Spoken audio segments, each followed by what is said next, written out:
আমি আস্তাদ আব্দুল্লাহ আমার ভাইয়ের হাদির আদর্শ থেকে আমি এক ফোঁটাও চ্যুত হব না ইনশাআল্লাহ। হাদি ভাইয়ের বিচার আমি নিশ্চিত করব ইনশাআল্লাহ। কুমিল্লা ৪ আসনে ১১ দলীয় জোটের বিজয়ী প্রার্থী ও এনসিপির দক্ষিণাঞ্চলীয় মুখ্য সংগঠক হাসনাত আব্দুল্লাহ তার বিজয় শহীদ শরীফ ওসমান হাদিকে উৎসর্গ করেছেন। বৃহস্পতিবার রাত ১২টার দিকে কুমিল্লার দেবিদ্বারে বেসরকারিভাবে বিজয়ী ঘোষণার পর নেতাকর্মীদের উদ্দেশ্যে দেওয়া বক্তব্যে তিনি এ ঘোষণা দেন। আবেগঘন কণ্ঠে হাসনাত বলেন, আমার বিজয় শহীদ শরীফ ওসমান হাদি ভাইকে উৎসর্গ করলাম।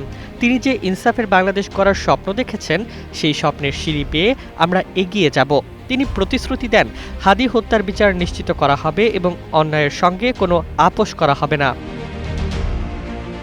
তিনি আরও বলেন, দেবিদ্বার থেকেই সন্ত্রাস, চাঁদাবাজি, মাটি লুট ও দুর্নীতির বিরুদ্ধে কঠোর অবস্থান নেওয়া হবে। চাঁদাবাজ ও মাটি লুটেরাদের সঙ্গে কখনো আপোষ করব না। আমরা শহীদ ওসমান হাদি ভাইয়ের মতো আপোষহীন থাকব, যোগ করেন তিনি। নেতাকর্মীদের উচ্ছ্বাসের মধ্যেও সংযত থাকার আহ্বান জানিয়ে হাসনাত আব্দুল্লাহ বলেন, এই বিজয় কোনো ব্যক্তির নয়, এটি ন্যায় ও ইনসাফের পক্ষে মানুষের রায়।